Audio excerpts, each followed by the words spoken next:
আর একটা জিনিস, কালকে আমি H1B-তে যারা আমেরিকাতে আসেন, মানে যারা ইভেন স্টুডেন্ট ভিসায় আসেন, তারপর তাদের ওপিটিতে জব করতে হয়, ওপিটিতে জব করার পর সবাই H1B-তে যান, তারপর তারা গ্রিন কার্ডে যান। আমেরিকায় ভারতীয়দের এই যে জার্নি, প্রথমে স্টুডেন্ট ভিসা, তারপর H1B, সেখান থেকে green card, this is really now totally punishing and I don't think it's worth. ধরুন, আমি এক এক করে বলছি, এগুলো নিয়ে আমি লিখেছিলাম যে কি দুরবস্থার মধ্যে আছে ইন্ডিয়ানরা এখন ভারতে। মানে যারা, যেসব ইন্ডিয়ানরা এখন আমেরিকায় কাজ করছে ইন দ্য ওয়ে, যাদের সিটিজেন বা গ্রিন কার্ড হয়ে গেছে তাদের কথা আলাদা, কিন্তু যাদের গ্রিন কার্ড হয়নি, ধরুন এই মুহূর্তে প্রায় ভারতীয় আছে 5 মিলিয়নের মতো, এর মধ্যে 4 মিলিয়ন বা 5 মিলিয়নের গ্রিন কার্ড বা সিটিজেনশিপ আছে, বাকি 1 মিলিয়ন মতো স্টুডেন্ট ভিসাতে আছে, H1B-তে আছে, সব রকম কাছে বা প্রসেসিংয়ে আছে। এটা ভীষণ একটা পেনফুল প্রসেস হয়ে গেছে। Painful process in the sense, first of all, এক তো গ্রিন কার্ড কবে পাবে তার ঠিক নেই। সেকেন্ডলি, H1B-তে যদি কখনো লে অফ হয়ে যায়, তাকে 60 দিনের মধ্যে অন্য একটা চাকরি খুঁজে নিতে হবে। আর এই মার্কেটে 60 ডেজের মধ্যে একটা আইটি লোকের পক্ষে চাকরি খুঁজে পাওয়া পায় নেক্সট ইম্পসিবল। তার জন্য লোকজন অনেক কাটসাট করে, অনেক সময় অন্য পেরোলে চলে যায়, সেগুলো অন্য ব্যাপার, সেগুলো ছেড়ে দিচ্ছি। তো এটা লেখার পরে মানে, see at the end of the day, that entire stay of any Indian in US is becoming punishing totally. এটাই ছিল আমার বক্তব্য। এখন তার এগেনস্টে আমি যা রিপ্লাই পেলাম, সেটা আরও খুব অবাক করার মতো। তাতে যেটা বুঝতে পারছি, অধিকাংশ ভারতীয় যারা সিটিজেনশিপ পেয়ে গেছে, তারা পরিষ্কারভাবে চায় না যে আরও বেশি ভারতীয় ওদেশ থেকে আসুক, মানে ইন্ডিয়া থেকে আসুক, which is very shocking for me. ঠিক আছে, বুঝলাম, কারণ থাকতেই পারে, সবই জব মার্কেট বলে একটা ব্যাপার আছে। মানে একবার কেউ সিটিজেনশিপ বা গ্রিন কার্ড পেয়ে গেলে তখন আর চাইছে না যে কেউ H1B-তে আসুক ইন্ডিয়া থেকে। তখন বলে ইন্ডিয়ানরা এসে নাকি এখানকার মার্কেট সব খারাপ করে দিচ্ছে।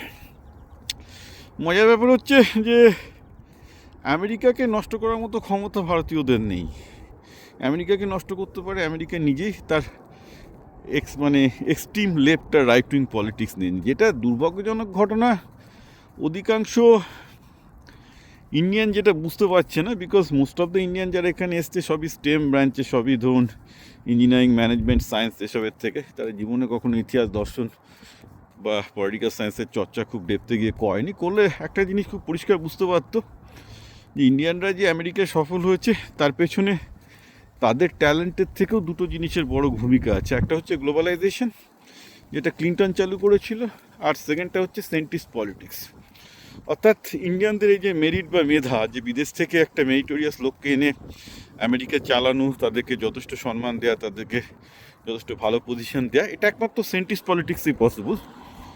কেন আমি এটা সেন্টিস্ট পলিটিক্সে বলছি? কারণ যদি লেফট পলিটিক্স হতো, তাহলে আমেরিকা এত লুক্রেটিভ হতো না।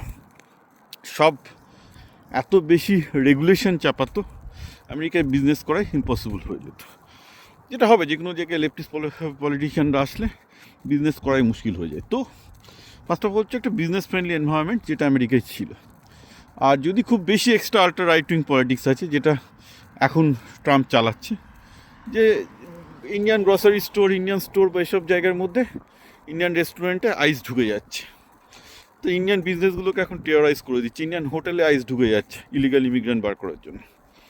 ওকে, সো এইরকম অত্যাচার তাকে হয়নি। তো ব্যাপারটা হচ্ছে কি, একটা অনেক ইন্ডিয়ান আমেরিকায় এসে সফল হয়ে গিয়ে তাদের মাথা ঘুরে গেছে। তাদের ধারণা তারা তাদের মেধা এবং খাটনির ভিত্তিতে এই সম্পদ আহরণ করেছে। তারা এইটা বুঝতে পারছে না যে মেধা এবং খাটনি তো অবশ্য দরকার, কিন্তু তার পেছনে যদি পলিটিক্যাল সিস্টেম ঠিক না থাকে তাহলে হবে না। আজকে ট্রাম্প যে টেররের এনভায়রনমেন্ট ক্রিয়েট করছে আইস দিয়ে ইন্ডিয়ান বিজনেসগুলোর এগেনস্টে, অথবা যদি বামপন্থী পলিটিশিয়ানরা ক্ষমতায় আসে, যারা আসলে এত রেগুলেশন করবে তারা তাদের বিজনেসই চলতে পারবে না। তাদের জীবনে যতই মেধা থাকুক না কেন আর যতই হার্ড ওয়ার্ক করুক না কেন, ঘন্টা পাবে, কিচ্ছু হবে না। তো এটা একটা কারণ। অধিকাংশ লোকজনই ইন্ডিয়ান যেখানে এসছে কেরিয়ারিস্ট, সারা জীবন কেরিয়ার তৈরি করেছে, তার বাইরে তাদের রাজনৈতিক চিহ্ন শূন্য, রাজনীতি, ইতিহাস, দর্শন নিয়ে কিছু পড়ার নেই। তার জন্য তাদের এইসব নেই কথাবার্তা শুনলে আমার খুব মজা লাগে।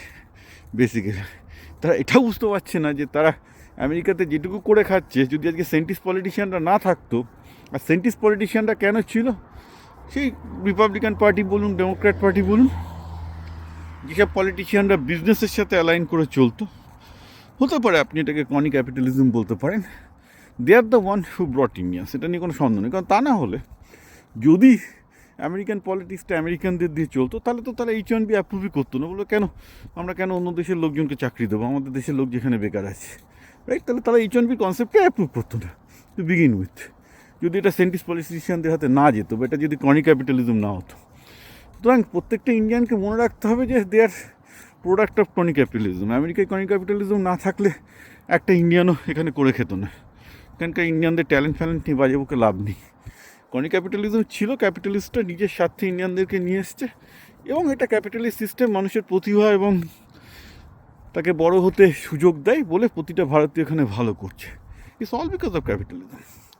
আর সেটা যখন ভেঙে যাচ্ছে, একদিকে যেমন রাইট উইং পলিটিক্স এবং left wing politics, because there are too many people who has been disenfranchised by this kind of politics, তখন ইন্ডিয়ানদের সামনে কিন্তু বিশেষ কিছু করার নেই, আদার দেন যে তাদের যে টাকা পয়সা আছে তাই দিয়ে তারা যদি কোনো সেন্টিস্ট পার্টি তৈরি করতে পারে, বা সেন্টিস্ট পার্টি অনেকেই তৈরি করার চেষ্টা হচ্ছে কিন্তু টাকা পাচ্ছে না।